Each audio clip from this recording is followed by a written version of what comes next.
Something has been stirring in the collective field lately, and it's called righteous rage. Not chaos, not blind anger, but the moment when awareness sharpens and we realize we can no longer unknow what we now see. As we move towards the approaching new moon solar eclipse in Aquarius on February 17th, this feeling isn't random. It's cyclical, historical, and deeply human. Across ancient cultures, eclipses were seen as threshold moments, pauses in the normal rhythm of time.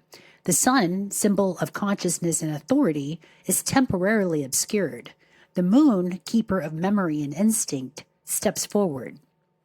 Historically, eclipses marked the end of an era, the collapse of false leadership or false light, a forced reckoning with truth, and the beginning of a new cycle that can no longer be delayed.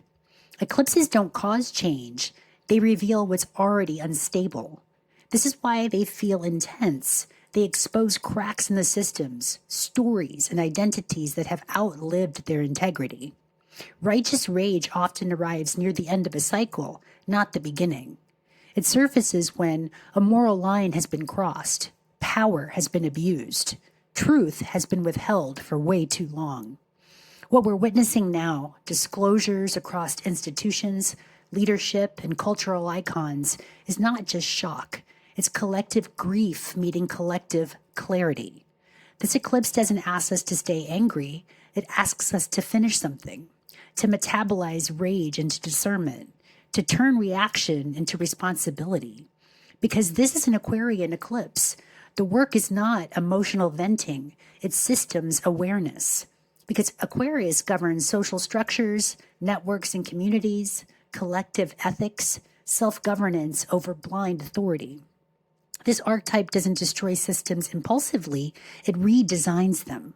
If old governments, institutions, or hierarchies are falling, Aquarius redirects the work inward. Can we govern our reactions? Can we organize locally? Can we practice ethical coherence in our lives? This is how righteous rage becomes protective intelligence, not chaos. This eclipse cycle also unfolds during the year of the fire horse, a symbol of courage, momentum, and fearless forward movement. Fire horse energy doesn't freeze in the face of darkness, it moves through it. It teaches us to act bravely without becoming reckless, to confront truth without losing compassion, and to move forward even when certainty is gone. And paired with the eclipse energy, Fire Horse reminds us that courage isn't loud destruction, it's sustained presence in truth. This approaching eclipse isn't here to inflame us, it's here to initiate maturity. With Venus now in Pisces, compassion softens the edges, reminding us that love and accountability are not opposites. Compassion ensures righteous rage doesn't turn into the very thing it's reacting against. This is a moment of collective alchemy, rage into guardianship, collapse into reorganization, and survival into stewardship. We are not here merely to survive disclosure. We're here to steward what comes next.